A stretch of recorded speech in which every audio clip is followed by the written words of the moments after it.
Hi, everyone, and welcome to today's Tech Bites. Happy Thursday. I'm so glad that we got over hump day yesterday. We're almost to Friday, and I'm really excited to be here today again on this Tech Bites. So we have a really exciting session for you today. We have Hitachi with us, Jeff from Hitachi, and we're going to talk about smart storage made easy. The Veeam and Hitachi Vantara partnership is one that can help deliver cyber resiliency and data protection for hybrid cloud workloads.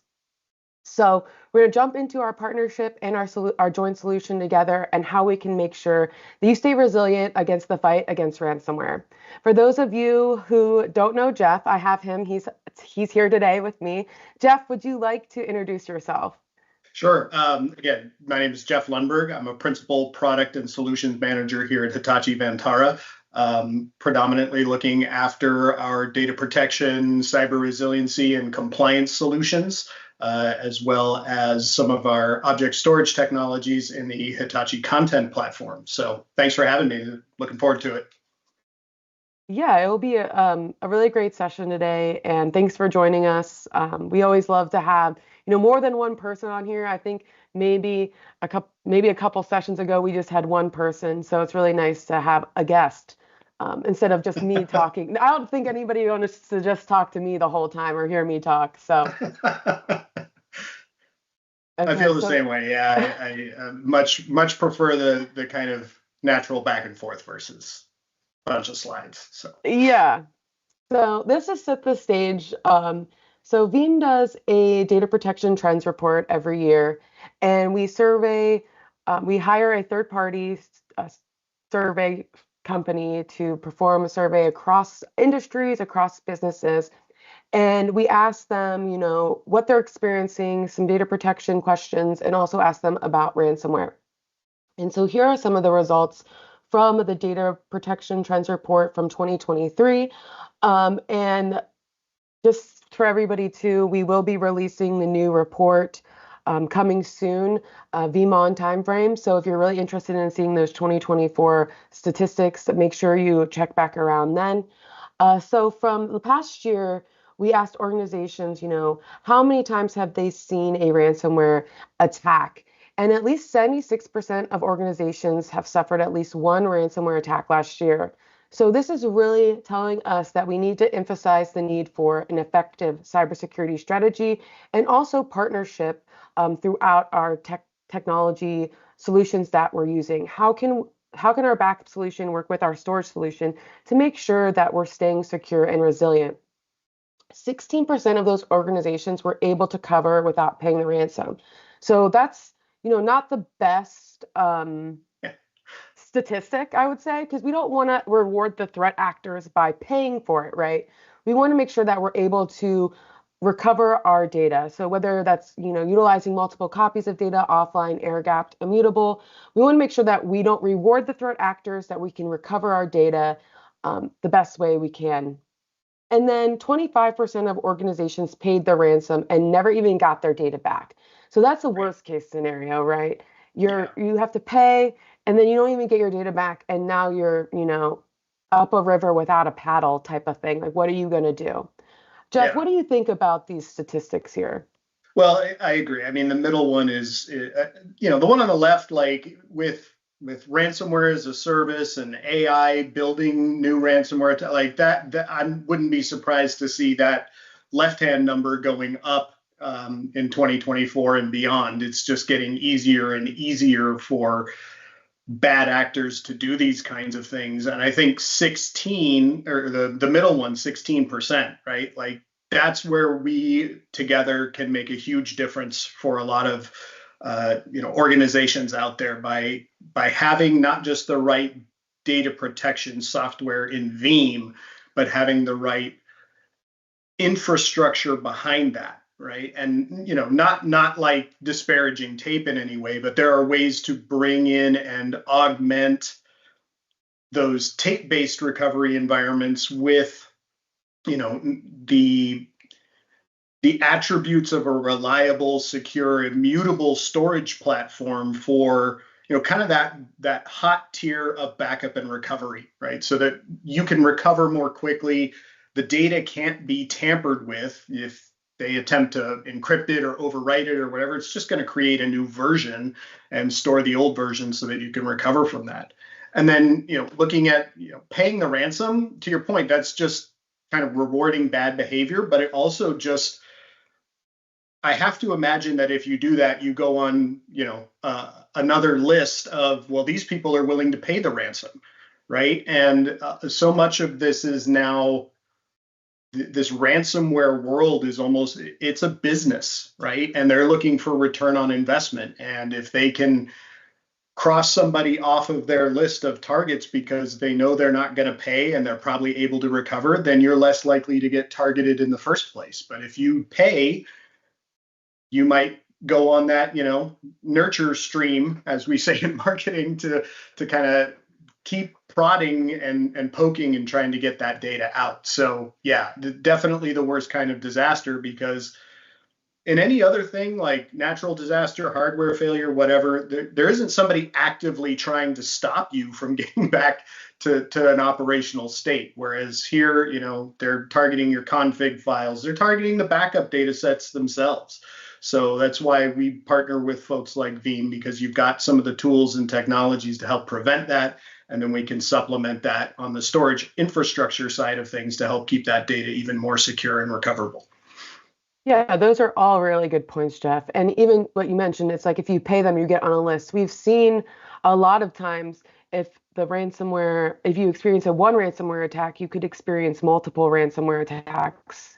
So making sure you don't pay them and making sure that you're innovating your security strategy and using, immutability and good storage solutions is really going to help. So it's time to get proactive, right? So how do we do this? And we have these three ways that we can help do this here. So detect and identify cyber threats. So, using tools to help with early threat detection, performing different types of antivirus scanning, using monitoring tools to identify suspicious activity, and also if you use getting a second opinion. So whether you're using maybe a service provider or you're using a trusted advisor, consultant, can really help with detecting and identifying those threats. I know Veeam has some solutions here that can help with that. With the release with 12.1, we have the malware inline scanning. We also have the Veeam Threat Center that can keep an eye on your security posture for your backup infrastructure, also making sure that you are following, best practices for product configuration and things like that are all going to help make sure that you have a good security strategy in place for your backup infrastructure, right? You have immutability enabled. You're keeping an eye out for that suspicious activity. Yep. And then responding and recovering faster from ransomware. So avoiding reinfection, automating clean recovery, and recover with precision. And with this, when we think about it, we really want to think about, if we do get infected, how can we avoid that reinfection? Are we running antivirus scanning on that backdated to be sure that we're not, restoring infected data back into the environment? Do we have a virtual lab that we can, restore to, run that scanning and identify which restore point is the clean one, so that we can recover a clean restore point back into our environment? And how do we automate this? And this can be, through different orchestration tools. This could be through utilizing automation. So if you do get detected, say you have you ran that malware scanning and it was detected that it could be suspicious. Do you have a way to automate, that antivirus scanning on that data to make sure that it's infected, or what if it was a false positive, right? So we want to make sure that we're identifying that in real time. And Veeam has tools to be able to do that for you as well through Veeam Backup and Replication, Veeam One, and Veeam Disaster Recovery Orchestrator. So you also want to make sure that you're staying secure and compliant with the protection of your data. So making sure that you are running checks, you are following those best practices and guidelines. You have multiple copies of your data available following that 3-2-1-1-0 rule, and making sure one of those copies is offline, air gapped, and immutable, which Hitachi is going to be able to help with that when it comes to storing that backup data. Definitely. And, I think the one of the key areas that I try to try not to harp on, but end up doing anyway, is this middle column, right? If you can respond and recover faster from ransomware, like that's really where this whole notion of operational resiliency lies. That idea of applying the right hardware, software, practices, people, et cetera, to the mission critical applications in your environment. Like, your Oracles, your CRM systems, things like that. The things that you use every day to keep your organization functioning, that's where you need to be invested most heavily on the protection side. Because let's be honest, in 5 years, this set of slides we're using for today's event, like that's not super valuable. And if I lose it or if it takes me a couple of weeks to get it back, that's not a huge issue for the organization as a whole. But if salespeople can't get to their contact lists, if the website can't process orders, if you don't know what you have in inventory because your ERP system's offline, or a hospital can't function because their pharmacy is down, like those are the areas where you can apply more rigor and higher end technology suite to keep those systems running so that when ransomware does hit, it's not an existential crisis, right? We just want to move to a state where it's like, oh, darn it, we got hit with this. We can at least fight while we're wounded, keep doing the things that we need to do as a business, and then we'll, clear it out and we'll use the automated clean recovery systems to bring things back online in the back end. But if we can get to a point as operators of IT environments where ransomware isn't a panic situation, yes, it may still be all hands on deck, but we're not panicking. We've got plans, we've practiced them, we've tested them, we know how to recover these systems quickly and relatively easily. Then you're not as likely to say, well, let's just get a bunch of Bitcoin and pay these guys off, which lessens the threat of you getting attacked again down the road. So if we can focus on this middle column and really get to a state where it's not such a crisis, then that's going to put us on better footing overall. Yeah, I totally agree with that. And as we've seen over the years too, ransomware is only getting more sophisticated and more innovative on how they're breaching your environment, right? So Right. Sticking up to date with, current technologies that can help with that and avoid those types of breaches. Maybe, you're looking into using like AI or machine learning or something like that to help protect your environment are all things to, start researching, start preparing for, and Yes. including it within your plan, your recovery plan, because it's important, like you mentioned, to have a plan before the attack happens, right? Because then it's you come into the situation a little bit more level-headed instead of being like, we never had a plan for recovery. We don't even know our recovery options. What do we do? And then it's kind of like a, all hands on deck, which I mean, normally it is probably an all hands on deck, right? But it's a Yeah. little bit more, you have a plan, you know what to do, you know who to contact, and you can go from there. Exactly. And as long as you've got the right tools in place to keep the data relatively intact, right? You might lose a little bit between the start of the attack based on when your last snapshot was or whatever the case may be, but it's the data that intellectual property that's in that data that is really the valuable part of this. I could buy new servers, I could relicense applications, but if I don't have the data that's unique to our organization, who cares if I have, my application running if I have to recreate all that data from scratch, right? So if we can make sure the data is well protected so that we can recover faster and respond to ransomware, then a lot of this stuff becomes kind of, okay, well, it's not the best day I've ever had in my career, but we can deal with it. Yeah, that's true. So let's see some observations we're seeing from, our tech support team, what they're seeing, how ransomware is acting within these environments, common some common aspects, some common mistakes that um, maybe customers don't know how ransomware is getting in or things like that, right? So first is rogue deleting of files from threats. So unauthorization deletion of files. So rogue software can get into the environment, can trick users into making payments. So maybe they identify the threat and then you receive a lot of notifications, and then before you can delete the files, they ask for a payment. And a lot of some of these rogue technologies, these rogue threats, right? They can mimic anti-malware. They send you constant alerting. They can require extra payments, modify actual security software. So even with the best cybersecurity procedures, it's really important to, see this and also try to prevent this. So ways we can think about is just running manual scans with antivirus periodically on our backup data, monitoring for that suspicious activities, and also educating our employees at the organization about these threats can help with minimizing these types of attacks.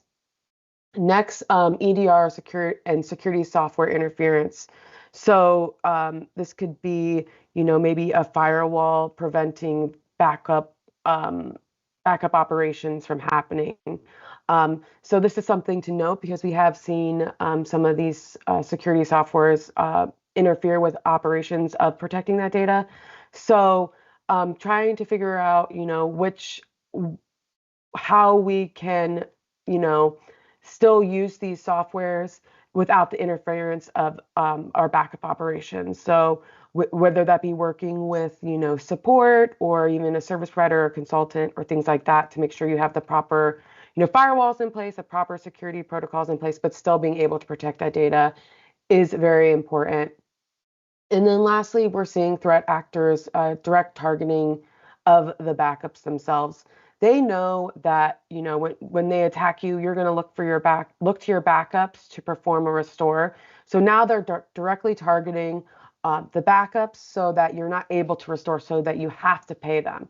So utilizing storage solutions that have immutability, who can do offline backup copies, air-gapped copies, and things like that is really going to help prevent and make sure that you can restore from an attack. Yeah, I've even And heard of like spoofing network time protocol signatures to try to expire, backup copies and things like that, or even, enforce or try to enforce the retention policies in the storage to automatically purge compliant data before it's supposed to be removed, right? So they're very sophisticated, and they're always going to be a step and a half ahead of what defenders are doing, because how do we predict what the next weird thing they're going to come up with is? But yeah, it's going to be a very back and forth type of struggle between cyber criminals and those of us on the other side of the fence. yeah, and I was just at a security conference last week, and one of the sessions I attended, they were talking about how, cyber criminals work together. Sometimes Yeah. when they find one and they take him down, it's just like someone else just gets it, the bot or whatever, reconfigures it, and then it's just like the attacks keep increasing with it. So it's like they're all Yeah. working together. So it's also important for us as defenders of these attacks to, knowledge share our information, share our experiences so that we can stop it from happening to other people, and also stop rewarding these threat actors, because it's like, a bad day for us, but it's a good day for them. And I mean, we all want to have good Yeah. days, but we don't also want to have to, you know, deal with not having our data or having our applications down. So, Truth. so with that, let's hop into the Hitachi Vantara and Veeam solution together. Sure. Yeah. And we've done a lot of work together to integrate with the Veeam software and our storage infrastructure offerings, whether that's our VSP1 platform, the sort of unified storage offering out in the market, the NAS environments, and our object store, the content platform. Whether that's automating the snapshot behavior through Veeam into the VSPs, making those snapshots immutable, leveraging the immutable storage capabilities of the content platform and its versioning and legal hold. And it's a very mature set of infrastructure technologies that can be used in conjunction with Veeam, either as production environments, backup targets, or a combination of the two, right? HCP can be a direct target for a backup, or you could be tiering backups from, say, a VSP into the content platform. That content platform can be sort of the hot target for backups that you keep for maybe 3 weeks or a month on-prem. So they're on disk or on flash, but they're immutable, they're rapidly recoverable. And then you can spin off those tape copies or tier it out to a cloud provider or whatever the case may be. But sort of that hybrid architecture that really everybody is kind of using in these modern data center type of environments where we have block storage, file storage, we have the object store, and we can bring all of this together and have an integrated set of solutions that work between the backup technologies and the storage technologies to make sure that that data is protected and recoverable. And then, this is part of a larger strategy that we have here at Hitachi Vantara. Yes, we still have the infrastructure pieces, but when we look at, the next slide is really intended to kind of give a broader approach to overall data protection, cyber resiliency, et cetera. We're looking at this from rampant data growth, the increasing complexity of, these hybrid cloud environments. You've got direct attached storage, you've got some VMware, you've got some containers, you've got hundreds of different applications across thousands of different, virtual machines and physical servers, et cetera. You've got software as a service applications, you've got clouds, right? And just connecting to all of those and making sure that that data is copied and protected and recoverable. Veeam excels at that, right? They've got connections to all the different applications that you could possibly be using. And then we tie that in with our infrastructure. That's sort of the hardware and the software pieces coming together to give you, a reliable, secure, immutable infrastructure with efficient, dependable backup and recovery. We've got the compliance capabilities in the infrastructure software, in the backup and restore layer, as well as an ecosystem of partners, whether that's your call centers, your medical record systems like an Epic or a CareStream or something like that. Take your pick. There's hundreds of applications that can drive their data into the object store and let the object store handle the compliance and the search and discovery, et cetera. And that takes you all the way up through things like, again, finding the right recovery point, right? What's my recovery point objective? Well, that's going to depend on when we got infected and do we have a good recovery point? And then once we've found that, can we recover, much faster because we're not going through that iterative process of, well, here's yesterday's backup. Oh, we've restored it. Well, the bad payload's there. Let's go back 2 days and restore that. It's still there. That kind of model just drags out the impact of these attacks and puts more impetus on you to want to just open up the wallet and pay the ransom. But I think another piece. Oh, go ahead. Sorry. Oh, I was just going to talk about how the joint solution together also, follows that NIST cybersecurity framework as well. Yes. So making sure that we're following these best practices and these guides for cybersecurity is really good. As you can see, even on the side here, it's like you have protect, govern, recovery, identify, detect and respond. And that's just basically the framework here. And then with both of the features of both of the solutions, we can actually, hit all of those pieces into framework to make sure your data is secure. Yeah, absolutely. And, I think the piece that we haven't really touched too much on yet would be kind of the people aspect of this, right? We talked about the hardware, we talked about the software, but there's also a services and a personnel component. And those can be, those kinds of people are in huge demand right now. Just looking at the earlier intros to the slide, right? 75% of people have experienced an attack. Only 16% were able to recover all of their data. Like, the people that can help with this are in high demand. And the more that you can look to your partners like Veeam and Hitachi to help you out with some of those services, whether it's, hey, we haven't had an incident yet, but we'd love to assess our environments, right? Get that second opinion that you were talking about, Kirsten, where, yeah, our internal teams say everything looks good and the ship is tight and there's no leaks.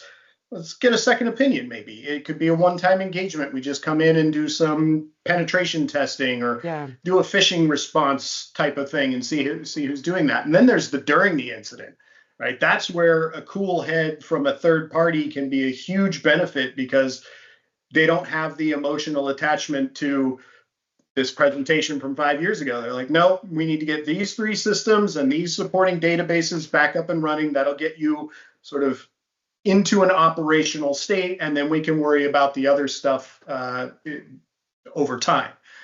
So yeah, I think between our services and Veeam services, it's just a great way to keep everything